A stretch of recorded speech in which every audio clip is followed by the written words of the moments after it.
आगे सर, चलिए सर शुरू करते हैं सर। आप लोगों ने सब लिख लिया होगा, शुरू करते हैं सर। पहले सर एक कहानी सुनिए आप। पॉइंट्स, ये 5th पॉइंट है sir essentials of a valid contract का, ये 5th पॉइंट है, ठीक है। पहले सर आप एक कहानी सुनिए।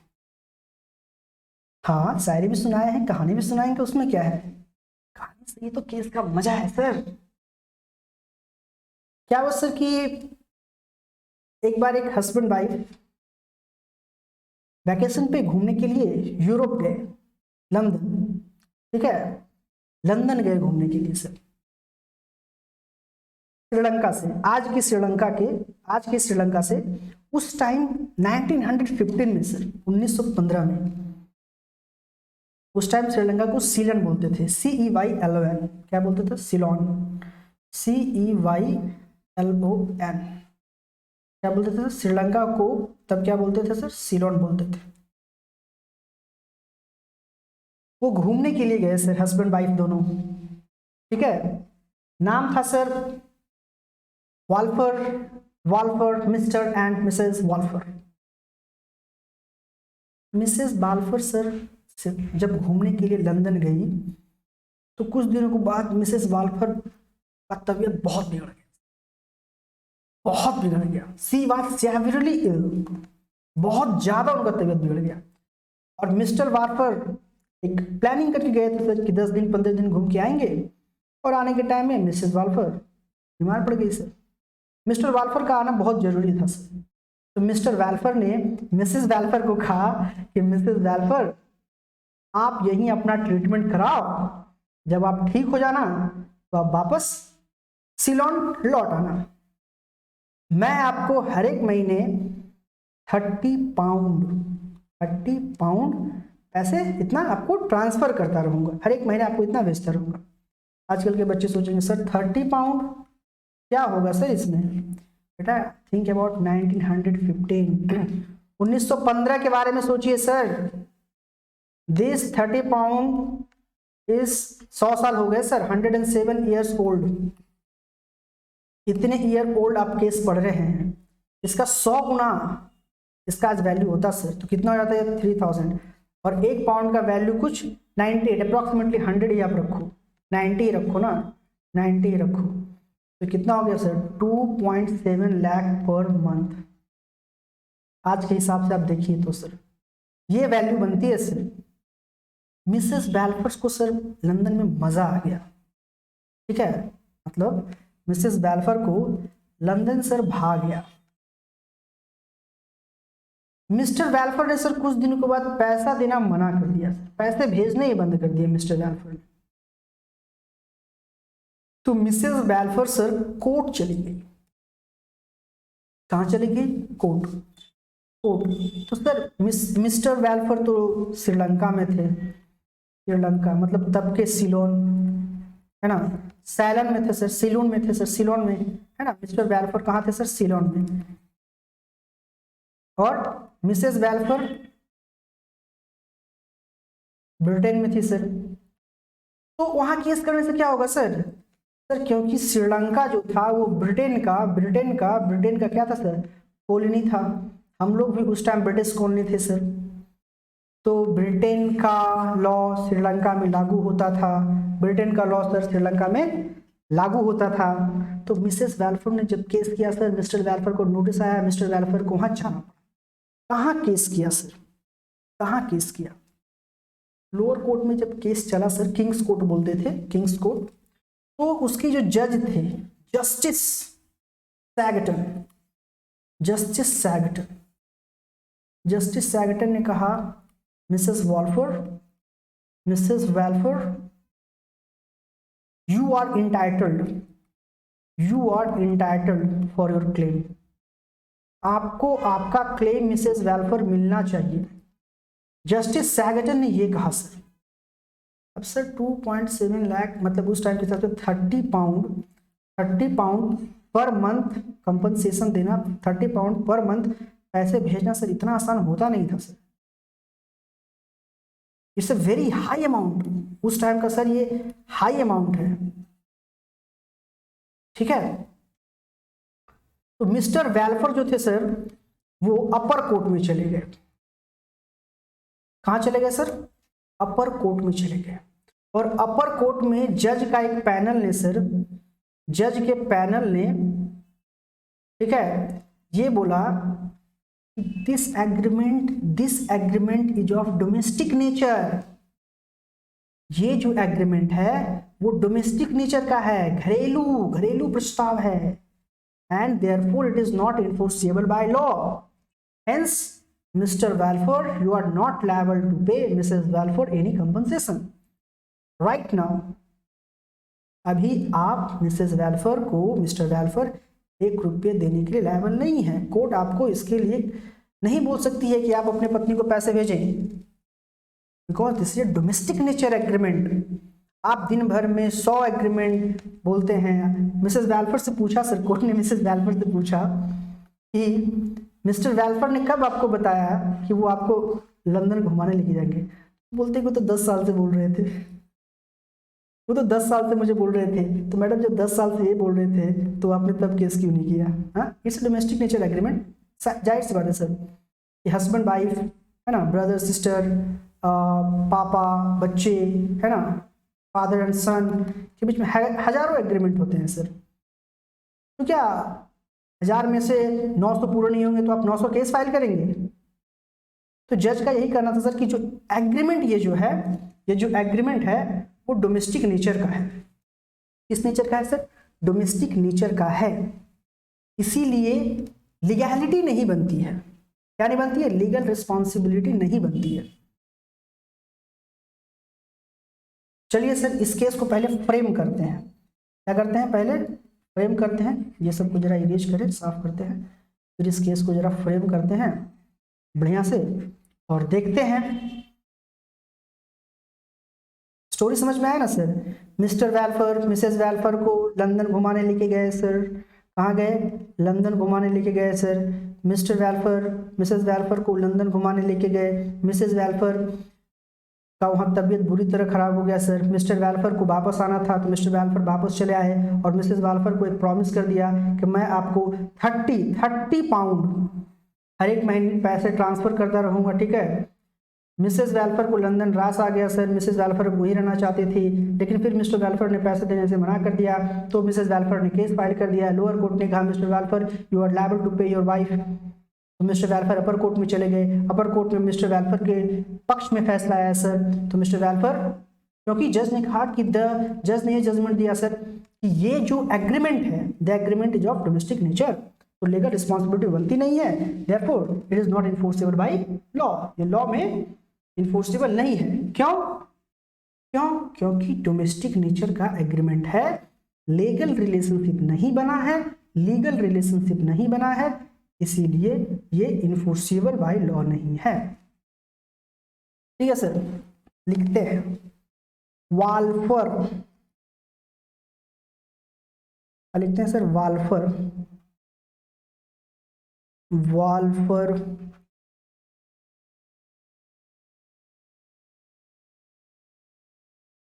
वाल्फर वर्सेस वाल्फर। ठीक है सर, इसमें से सर बताइए प्लेंटिफ कौन है?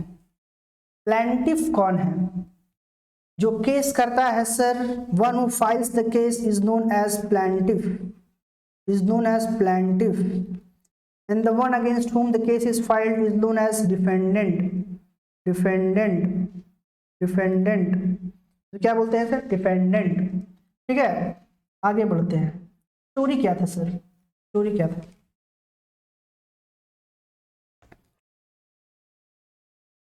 Mister and Mrs Mr Balfour, इसको थोड़ा सा जरा इरेज करते हैं।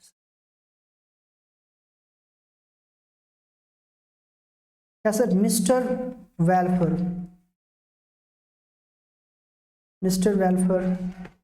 went to London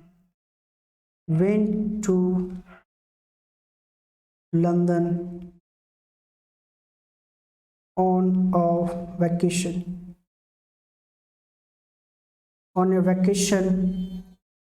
with his wife, गया भी सर तो बीवी के साथ गया, बताइए। रायता तो फैलना था ये sir. Mr Balfour went to London on vacation with his wife, with his wife, with his wife, with his wife in London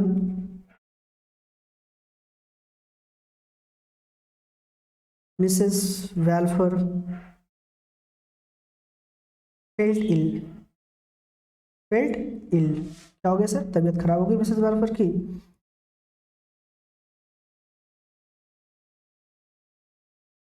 It was necessary for Mr. Balfour. It was necessary for Mr. Balfour to return Ceylon, मतलब Sri Lanka.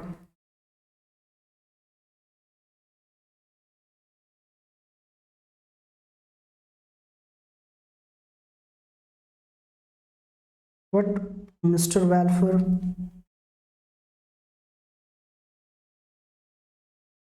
promised his wife that every month I will send you 30 pound.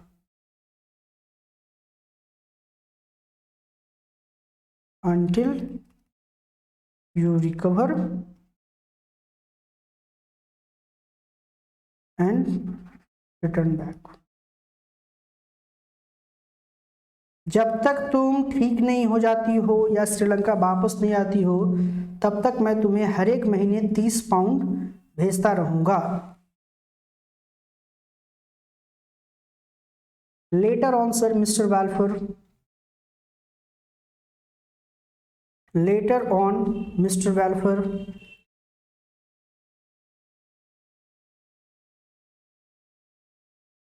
refuse to send money, refuse to send money.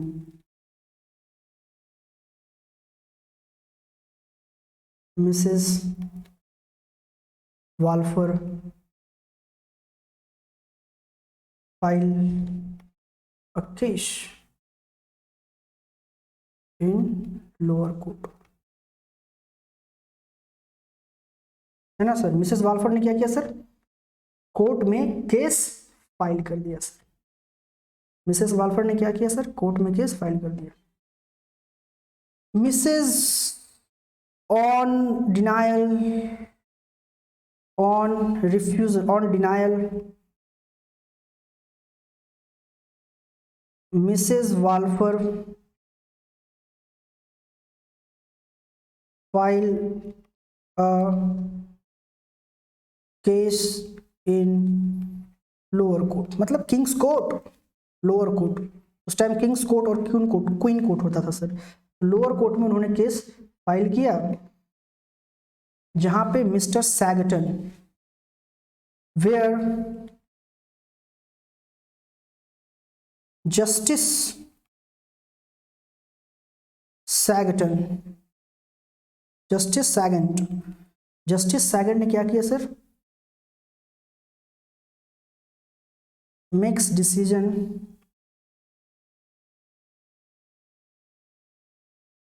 in the favor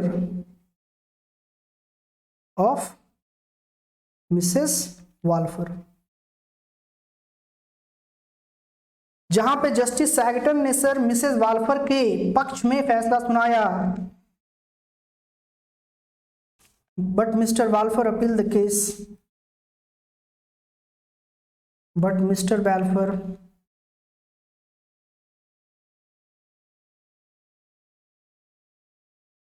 appeal the case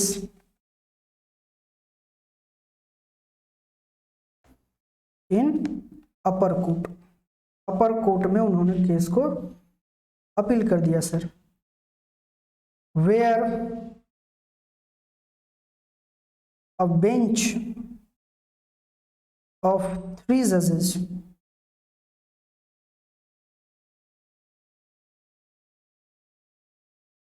pass the verdict.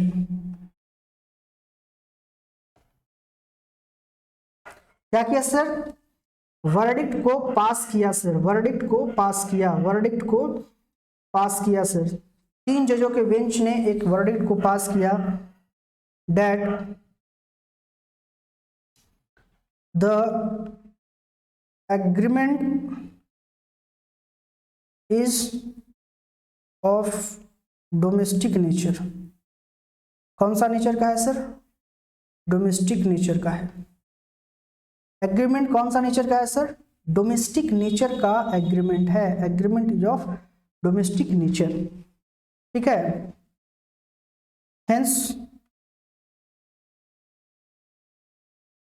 There is no legal relationship, there is no legal relationship, कोई legal relationship है ही नहीं sir, क्योंकि ये case जो है वो domestic nature का है, लीगल रिलेशनशिप नहीं है। देयरफॉर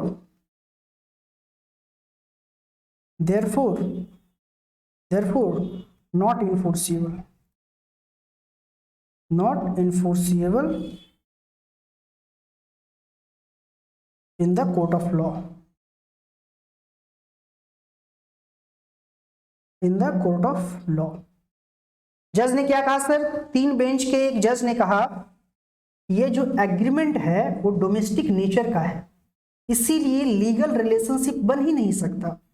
जब लीगल रिलेशनशिप बन ही नहीं सकता तो it is not enforceable in the court of law, ये कोर्ट ऑफ लॉ में इन्फोर्सिबल है ही नहीं।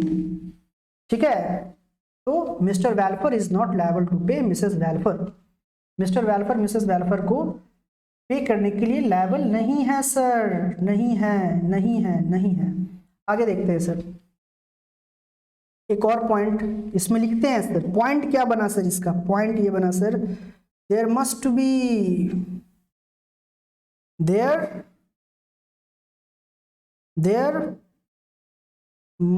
B proper offer. क्या होना चाहिए?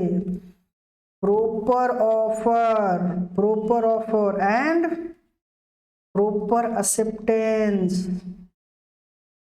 acceptance, there must be proper offer and proper acceptance to create a legal relationship। एक legal relationship के बनाने के लिए क्या होना चाहिए sir? to create a legal relationship, एक legal relationship बनाने के लिए क्या होना चाहिए? proper offer, proper acceptance।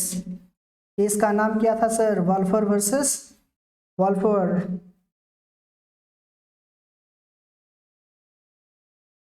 वाल्फर versus वाल्फर।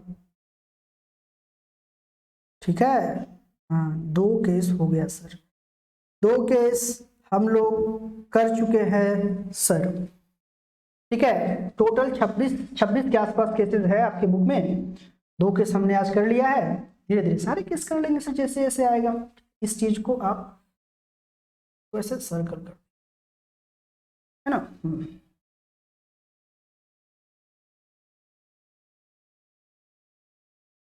लिख लिए सर आप लोग? कलर कर लिए सर? कलर कर लिए। रिवाइज एक बार कर लेते हैं सर, हमने आज क्या क्या पढ़ा। Essential of a valid contract, essential of a valid contract क्या होना चाहिए सर? 2 पार्टीज, 2 पार्टीज का होना जरूरी है।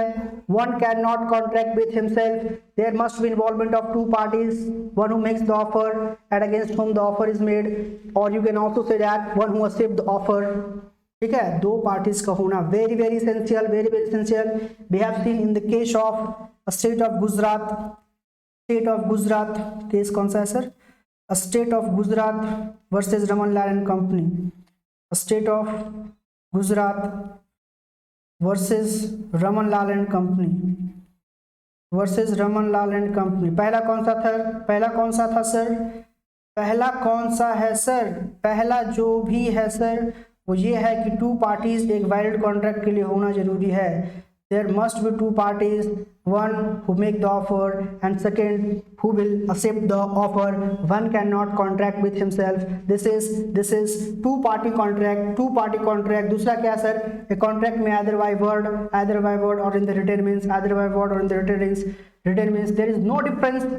कोई डिफरेंस नहीं है sir. there is no difference between a contract which is made either by words of mouth or by the written form. there is no difference. तीसरा क्या sir, The agreement of the contract must be of the certain nature. ये oil वाला कहानी आप याद रखिएगा. The agreement of the contract must be of the certain. वेग नहीं होना चाहिए. The agreement of the contract must be of the possible nature. अगर agreement impossible nature का होगा तो क्या होगा सर, void ab initio. क्या होगा सर, void ab initio. और पांचवा, there must be proper offer, proper acceptance to create a legal relationship. There must be proper offer, proper acceptance to create a legal relationship. एक proper offer, proper acceptance होने की बहुत ही जरूरत है sir, ताकि हम एक legal relationship बना सके. ठीक है, ये था सर आज का आपका लेक्चर. ठीक है, हमने 2 राउंड में पढ़ाई किया, 2 राउंड में हमारा कंप्लीट हो गया है ना. और कल हम क्या पढ़ेंगे सर, कल हम पूरा का पूरा ये जो डेफिनेशंस वाले सेक्शंस हैं, फॉर्म्स ऑफ कॉन्ट्रैक्ट, वो हम करेंगे. और परसों से सर हम क्वेश्चन बनाना शुरू कर लेंगे. हम क्वेश्चंस को ट्राई करेंगे परसों से. फॉर्मेट बताएंगे सर. कितने फॉर्मेट होंगे सर? सर पहली बात आप समझ लिए, 5 टाइप्स के क्वेश्चन होते हैं. 5 टाइप्स के. पहला, डायरेक्ट जजमेंट से क्वेश्चन.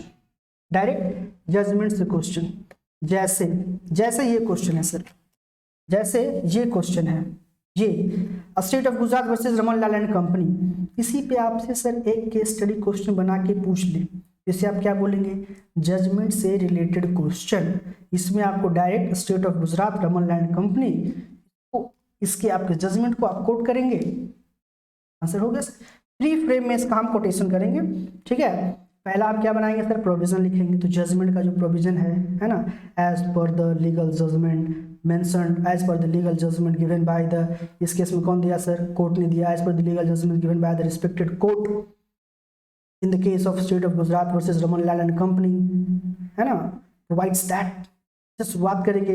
फिर दूसरी लाइन में जो प्रोविजंस, जो क्वेश्चंस में कंडीशंस बने होंगे, उसको हम फ्रेम करेंगे sir based on the above condition as given in the question. और तीसरे में हम अपना एनालिसिस लिखेंगे सर. एनालिसिस लिखेंगे कि हम इस क्वेश्चन में अपना क्या आंसर लिखना चाहते हैं, वो हम सबसे नीचे लिखेंगे sir, based on the above judgement and the condition given in the question we conclude that this. ये हो गया.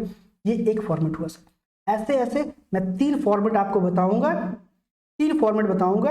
जो सिर्फ और सिर्फ लीगल जजमेंट के लिए एप्लीकेबल होगा. 3 फॉर्मेट मैं आपको बताऊंगा जो सिर्फ और सिर्फ लीगल जजमेंट का फॉर्मेट होगा. लीगल जजमेंट का क्वेश्चन डायरेक्ट आया सर, आप वही फॉर्मेट यूज करेंगे. फिर एक क्वेश्चन क्या होता है सर, एक केस बेस्ड स्टडी. किसी सेक्शन से आपको केस बना के क्वेश्चन पूछ लिया जाए, उसका फॉर्मेट अलग होगा. समझे ना, ये फॉर्मेट उसमें नहीं जाएगा, उसका फॉर्मेट अलग होगा. तीसरा क्या होता है सर, डायरेक्ट आपसे पॉइंट ऐसे ही पूछ लिया, essentials of a valid point, 4 number का क्वेश्चन. तो आप ऐसे ही पॉइंट्स बना के उसका आंसर देंगे. कैसे, ऐसे पॉइंट्स बना के. देख रहे हैं हमने 4 पॉइंट 5 पॉइंट लिखा है ना. पहला 2 पार्टीज, दूसरा कौन सा है सर, दूसरा है ये the agreement of the contract must be written form में होना चाहिए, है ना. तीसरा क्या है सर, सर्टेन होना चाहिए. चौथा क्या है सर, पॉसिबल नेचर का होना चाहिए. पांचवा क्या है सर, फिफ्थ क्या है sir, proper offer, proper acceptance to create legal relationship. तो ऐसे पॉइंट बना के आपको आंसर देने हैं. ये 3rd टाइप का क्वेश्चन हुआ सर. 4th क्या हुआ, डायरेक्ट डेफिनेशन आपसे पूछ लिया. ये कंपनी लॉ में आजकल ज्यादा हो रहा है. कंपनी लॉ से जो पूछ रहे हैं ना सर, वो डायरेक्ट डेफिनेशन ही आपसे पूछ रहे हैं. तो डायरेक्ट आपको डेफिनेशन सेक्शंस के साथ कोट करना होगा, तो आपको नंबर मिलेगा, नहीं तो आपको नंबर नहीं मिलेगा. अब 100 नंबर का बना के आते हैं सर, 50 नंबर आता है. 50 नंबर ज़्यादा का है, तो आप सेक्शंस नहीं लिखते, सब सेक्शंस नहीं लिखते, प्रॉपर प्रेजेंटेशन आपका नहीं होता है, तो आपके नंबर कट जाते हैं. और 5वां डिफरेंस से रिलेटेड एक क्वेश्चन होता है. Difference, distinguish between this and this. उसमें पहले आपको नेचर लिखना होगा, फिर दोनों के बीच में बढ़िया जो डिफरेंस है, 4 नंबर का है तो 5 डिफरेंस आप लिखो, बढ़िया से डिफरेंस लिखो. ये नहीं कि छोटे छोटे सिंपल वाले 4 डिफरेंस लिख दिए, 2 नंबर देगा सर 4 नंबर के क्वेश्चन में, और आप बोलेंगे मेरे साथ गलत किया, है ना. ऐसा नहीं करना है. धीरे धीरे हम लोग सब हम बताएंगे सर सब आपको. और परसों हम पहला क्वेश्चन लिखेंगे. मैं खुद लिख के दिखाऊंगा सर, मैं आपको खुद लिख के बताऊंगा. और कंप्लीट करते हैं सर इसको. ओके, आज का सेशन यहीं पे खत्म हुआ. That's it, thank you very much.